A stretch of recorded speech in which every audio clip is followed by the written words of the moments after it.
Hey, welcome back everybody. This is the next segment of the FE stroker build. I know it's been a little bit, but I've been busy. And I apologize to Michael Ryder, the engine's owner, because he's kind of waiting on this thing and I've just been crazy busy. But now we're back at it. So we got remember in the last video we cammed agreed, we dialed the cam in, we got our short block together. One of the things you need to do, now I've got everything torqued on the bottom of this engine. Something that I do, I mean you don't have to do this, but after I torque them I just take a paint marker and I make a little mark on all the bolts. I just torqued all these literally 30 seconds before I turn the camera on, so I know they're torqued. But I put a paint mark in case I gotta walk away from this thing. When I come back, I'm 100% sure that I torqued all of those bolts. So I always take a little paint mark and I put it on all the bolts that I've torqued. And that way there is no mystery, right? If I walk away from this for a week because I'm waiting for parts or whatever I'm doing, and you should do this on any build that you do, I'll come back, I'll pull the bag off it, I'll see the paint marks, and I'll know, hey, I torqued it. Instead of going, God, I think I torqued it, but I'm not 100% sure. The thing is, with a motor, you got to be 100% sure. Okay, so the next thing is, now another thing I would mention too is, man, this thing turns over so nice. This has the real thin, low tension rings, the performance rings in it, and it just the rotating resistance is so light when you have these rings. It's just really nice. And you also, after you torque everything, you want to rotate this and make sure that you don't have anything binding. You don't want to feel any tight spots, nothing binding.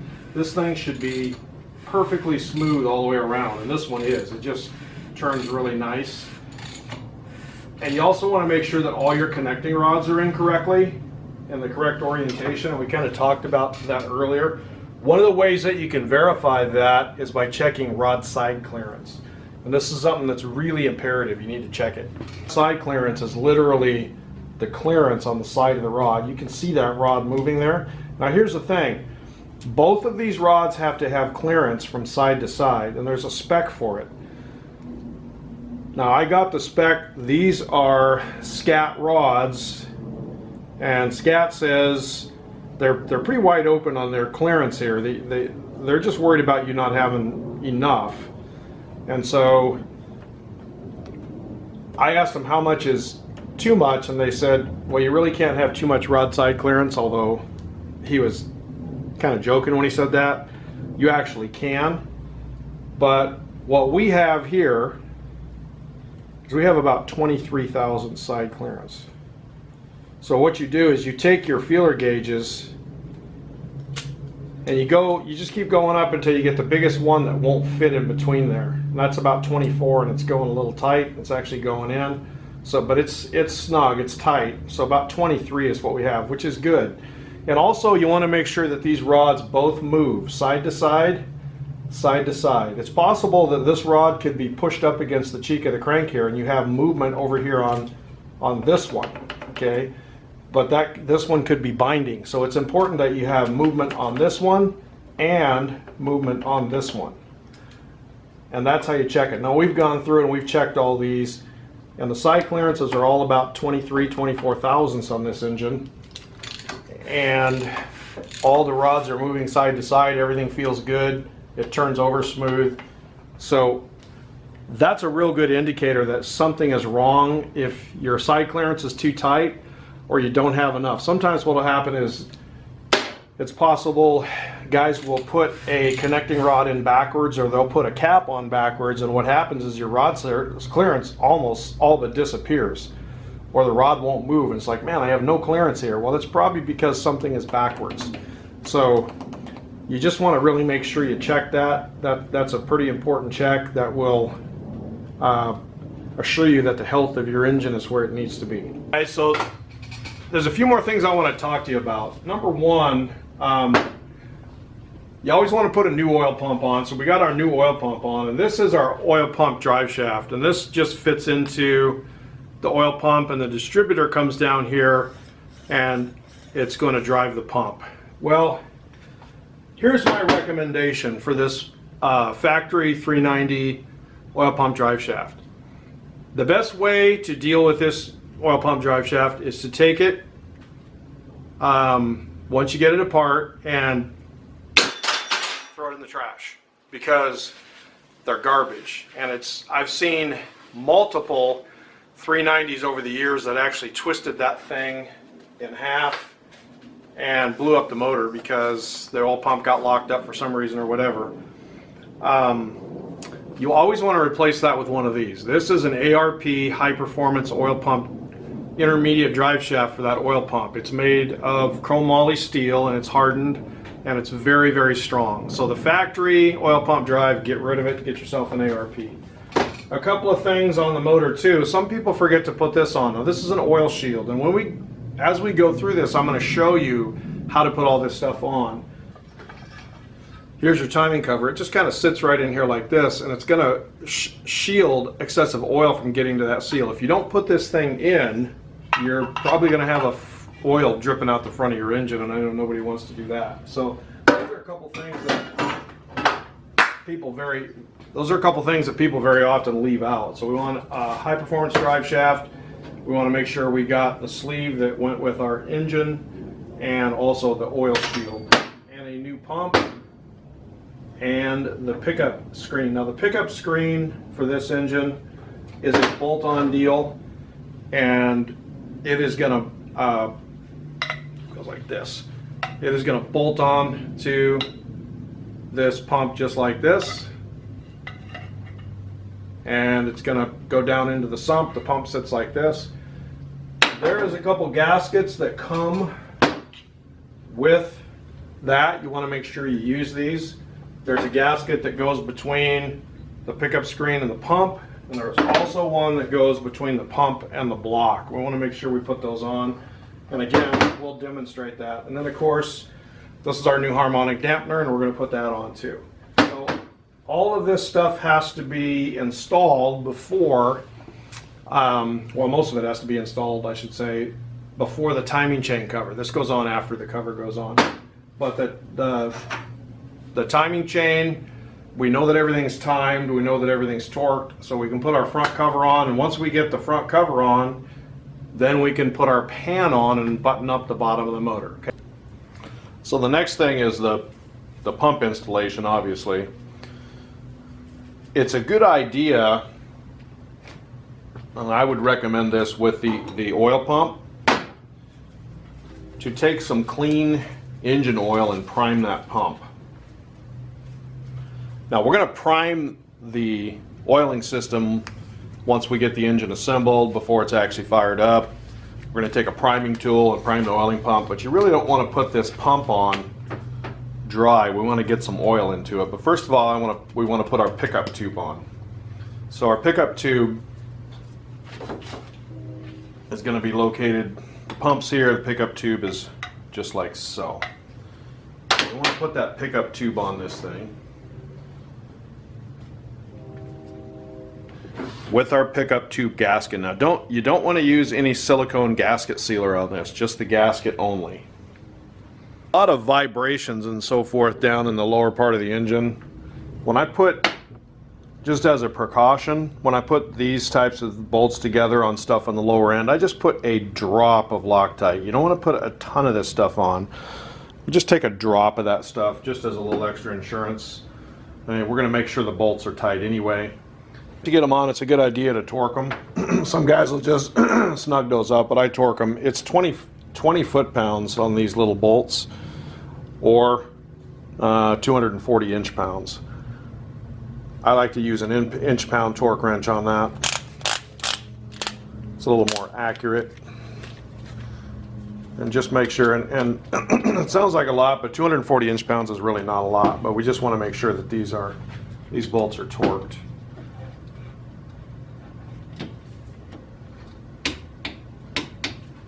Just like that.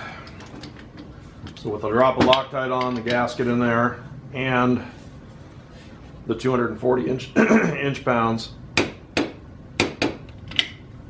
that pickup is secure and it's not coming off of there.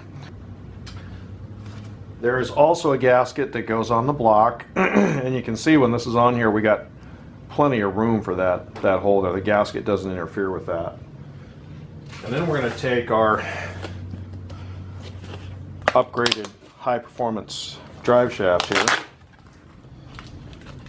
and we are going to install this in the engine. This thing is much better than the stock one. It's chrome moly steel.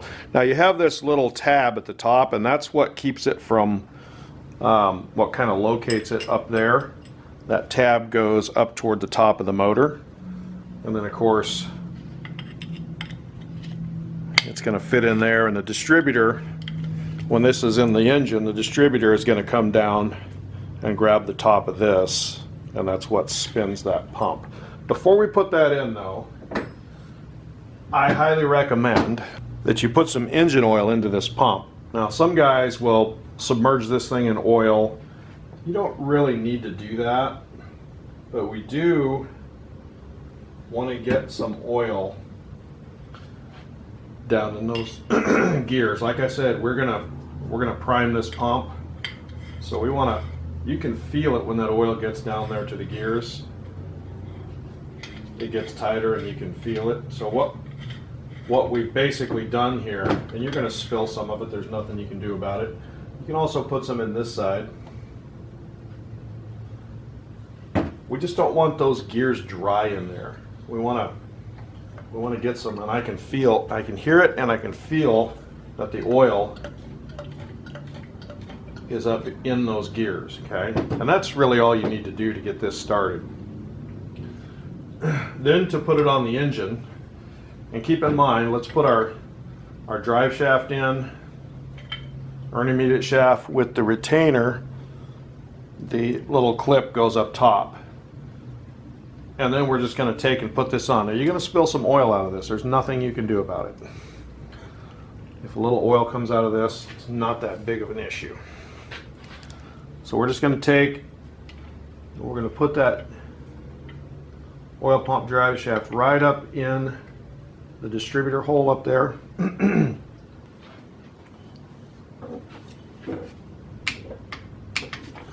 Hey guys, now this is your front cover for the 390 FE motor, and of course we've cleaned it up. One of the things that you need to make sure you do is change this seal. This is the old seal that came out of there, and it's got chunks and pieces out of it. It's all dry rotted. Your gasket set's going to come with a new seal.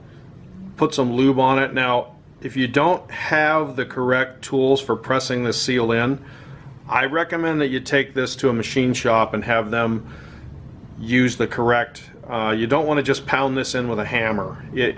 There's actually seal drivers that go and catch the steel lip here and press this in squarely. I actually did that on camera, but my battery died, and so I didn't realize it at the time. But they have seal drivers that go in here. Just make sure you don't press it in with a hammer, because it can tweak the seal and cause it to leak, and we don't want that. Also make sure that you put lube on the rubber lip area of the seal here. Okay, so now we're going to look at the front of our engine here, and you have to center. We're going to use, the 390 uses a slip-on hub that goes on the front of the crankshaft, just like so, and it's keyed onto the crank with these keys here. The thing is, the seal surface, and you can see we put a repair sleeve on this. We put a sleeve on here because there was a little wear, but the front cover goes on the engine, and then of course the sleeve is going to fit inside that seal like that. It rides in the seal like that, and that's what seals it. But because there's no dowel pins or locating dowels on the front of the 390, it's really important that you use the hub to center your timing cover. So what we're going to do is we'll get the gasket on, we're going to put the timing cover on and get the bolts in it, but we're not going to tighten those bolts. First of all, what we're going to do is we're going to slip the hub in there, and of course it'll be on the crankshaft, and then we're going to use the hub to center that. We're going to, because the hub is centered on the crank, because if this cover is off, you don't want to tighten the cover up and then push this in, because if the cover, there's a little bit of movement that can take place there. The bolts, and so the cover can move one way or the other slightly, which can cause this to be off center, which is going to make it leak.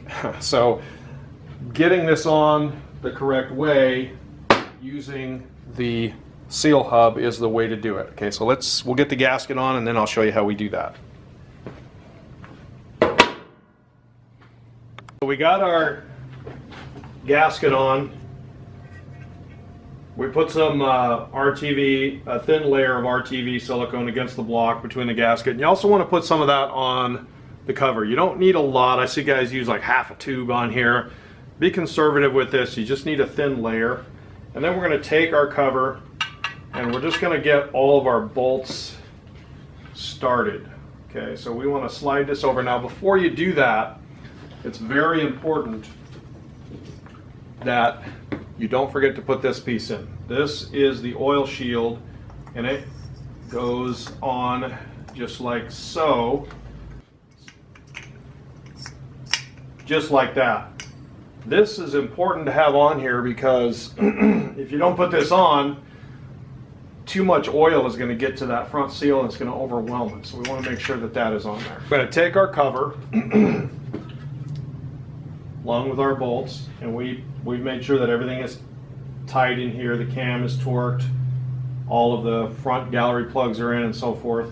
And then we're just going to take and carefully slide the cover on. Just going to get our bolts started here. I'm not going to tighten these up yet.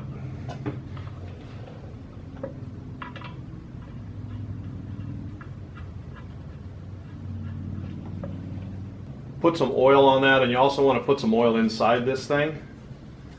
You never want any of these surfaces to go together dry, and the seal surface just slides on, and it's gonna it's keyed on here, so you got to get it onto your keyways. But you want to very carefully find your keyway here. So there it is, and you want to very carefully just kind of tap that hub in. You might have to get it to go over the keys, you might have to take a soft hammer and just kind of tap that onto those keys.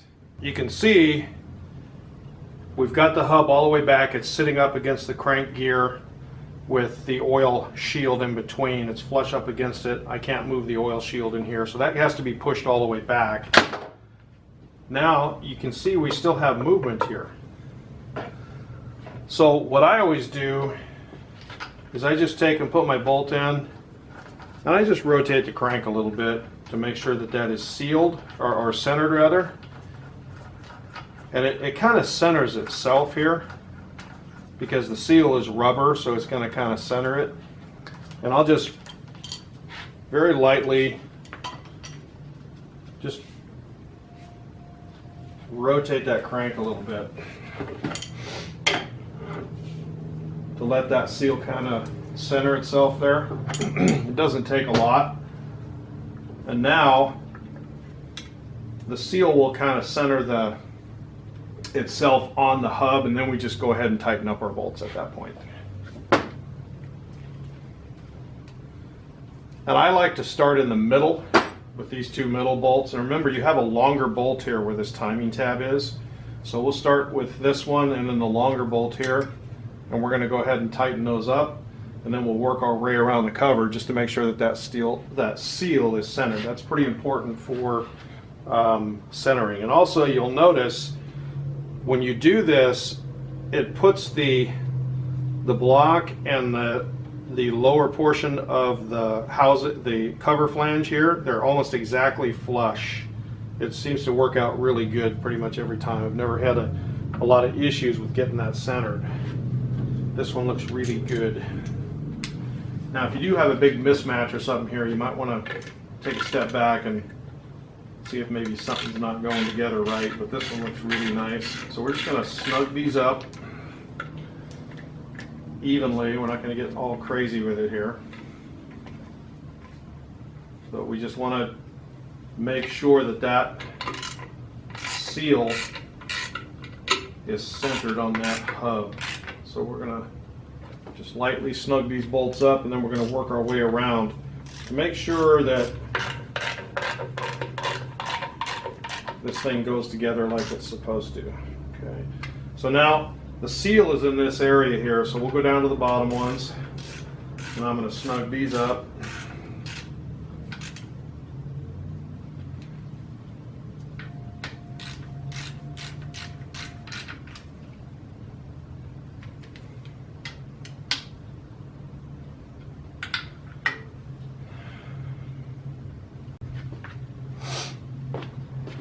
Okay guys, so that's basically how you do it. Get the hub in there, leave it loose. Once you get the hub in, rotate the engine a couple of times, and then tighten up all your bolts, and it's centered. It should be flush up here. This one looks really good, and I just realized I made a mistake. I was looking at the oil pan that goes with Michael Ryder's truck, and I realized this is the wrong pickup screen for it. He brought me 2 different engines and 2 different oil pans, and I've got a couple other 390s here that are front sump and rear sump. Well, the truck pan that was on Michael Ryder's takes a longer pickup tube. I have the pickup tube. It's sitting on the bench behind the camera. So I'm not going to belabor you with putting that on. You already saw it's the same procedure. It's just these 2 bolts, and that one just happens to be longer. So I'll change that out off camera so that our oil pan actually fits on the motor. So that'll be the next thing. I'm going to get that changed, and then we'll go ahead and get the pan buttoned up on this thing. And also the thing is the harmonic dampener goes on here. Now let me get this bolt off here. Now here's what I would recommend. There's a small keyway that goes up here on the front of the crankshaft. The keyways need to be replaced, and the Woodruff keys that key the timing gear and this hub on, I put brand new ones in. I changed them, and of course this crank is new. It didn't come with any keys in it, so we had to put new keys. But the old key will fit in here that was on the engine. I don't recommend you reuse these keyways. Let's get into it. And I actually don't have one for this balancer. At least I don't have a new one. And so I'm going to run down and get one. But there's a key slot right up here, and that's what keys the balancer on. The balancer keys right onto the engine here, like so. And it's kind of a press fit, so we're going to use an installation tool. But there's a little short keyway that goes right there.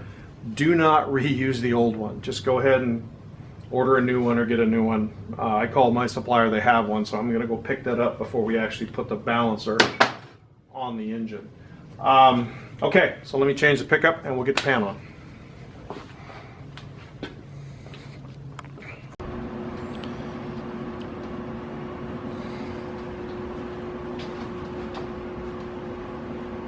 Okay, so now we've got our gasket on here, guys, and we're going to take our pan. We've, of course, vac cleaned our oil pan.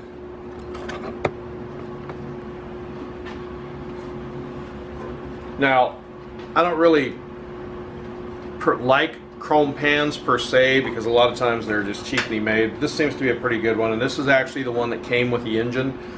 Although when we tore it down, it was so dirty you couldn't tell, but we cleaned it up, and it looks to be in really good shape. The flanges aren't bent or anything. It's got the lower dipstick tube is in really good shape. Although it is kind of raunchy looking around here, I think we're probably going to paint this blue just because it looks kind of cruddy. But it's a good pan, so rather than buying a new pan, since this is a replacement pan, we're going to go ahead and put it on. So we've made sure, double and triple checked everything down below. Got our gasket on, and then we're just going to take our pan and we are going to set it straight down on there. Now, one thing that is really important, and we've got our bolts here, of course, we're going to get our bolts in. One of the issues that you run into a lot when people put oil pans on, 2 problems. Number one, they use way too much gasket sealer, and so it's squeezing out everywhere and it gets in the crankcase. I've actually seen gasket sealer lock up an oil pump. In fact, it was on a 390 that it happened to. And then the other thing is once they get these bolts in, we'll go ahead and get all these in, they over tighten these bolts, okay? Now, you don't want these bolts loose, obviously, but one of the biggest contributors to leaking oil pans is making these bolts too tight and splitting the gasket, and then now you got a leak. So we want to torque these to specifications, and we also want to torque them in the specific or the correct sequence, and that's kind of a big deal.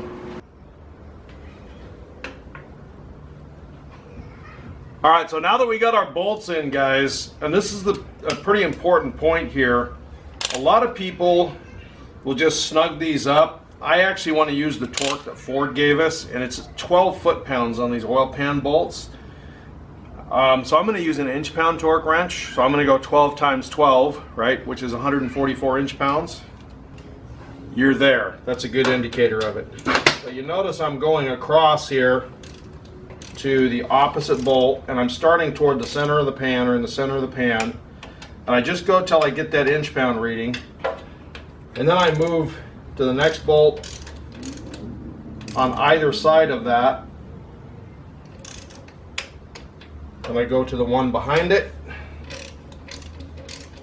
and once I get those torqued, I'm going to go back across to the other side. So this is the one I torqued originally here. Now I'm going to go to the one behind and in front of it.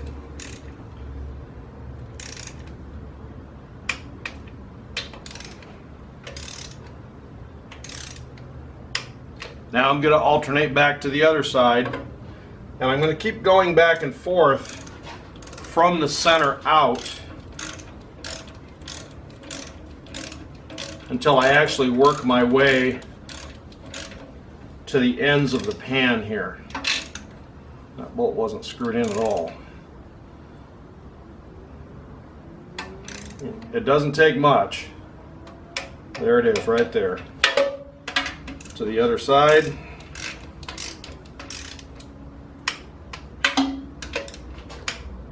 And then up front here. So you just work your way from the center of the pan, alternating back and forth, and you work your way out to the ends of the pan until you get them all torqued.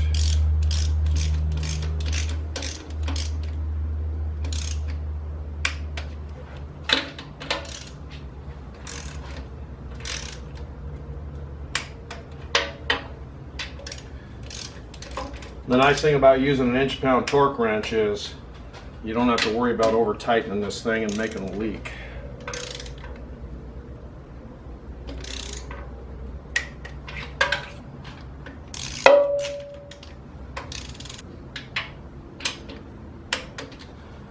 And that's really all there is to it. Make sure you take the tension off of your torque wrench.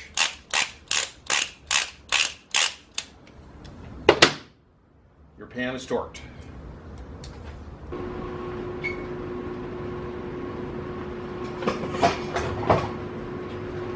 Okay guys, so now we've got one last thing to do here, and that is our harmonic balancer. And of course I told you we got a new keyway for it. There's a key on the crank here, and it's kind of a snug fit, so we just want to tap that in there, but you don't want to use anything steel to do that with. You want to take just like a soft dead blow hammer and just tap that right down. It goes in pretty easy, and that's where your keyway goes on the end here. And then of course your balancer goes right on the front of the engine like so.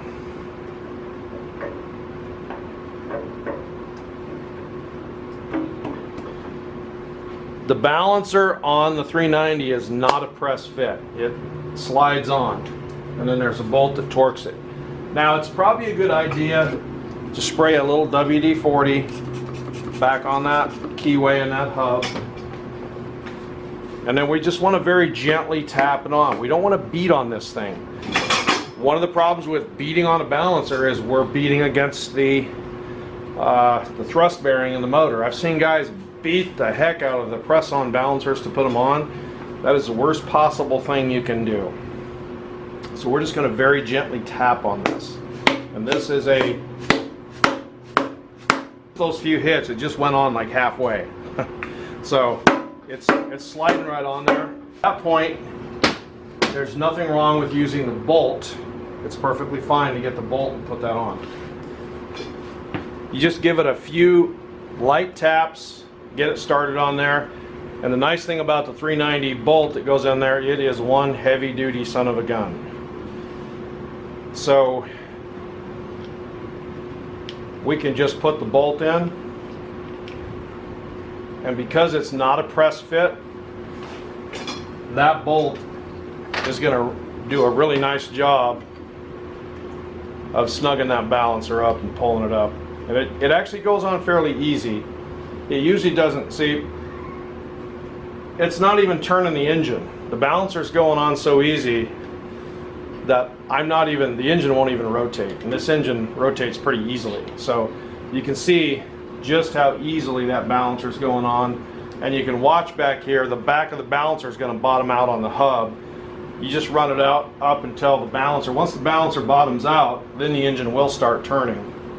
And I can visually look and see, I'm about 1/8 of an inch away now, and it's just gotten to the point where it is flush with that hub, and you can see now it's rotating.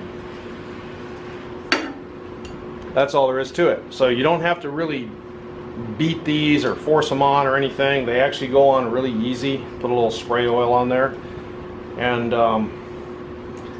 we got ourselves a short block here. One other thing that we want to do on the side of the engine here is we've got this oil pump housing here, and this actually mounts to the side of the block right here. So we want to mount this onto the block, and of course we've cleaned this.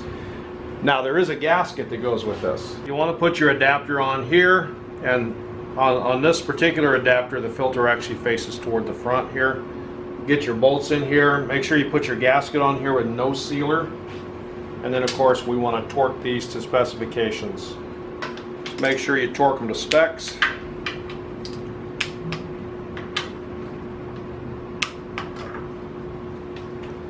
And that is basically it for the short block, folks. Now we're going to turn our attention to the cylinder heads and the upper part of the engine. Of course there's other accessories and stuff that have to go on here, but in the next video I'm going to cut this one off there.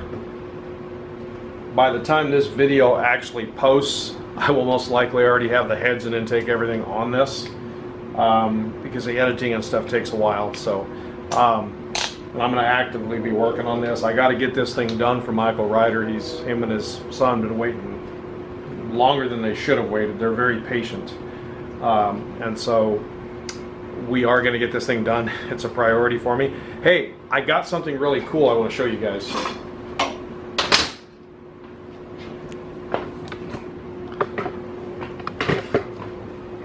So this, I acquired this the other day. Now I have the engine run stand, which is this over here, and of course there's no engine on it right now. But I happened to acquire this, and this is an engine stand for a very large diesel engine. It has about it has a 4,000 pound capacity. In other words, it'll hold a 4,000 pound engine. They put giant 6-cylinder engines on this. Well, I got this for almost nothing, and it's still functional.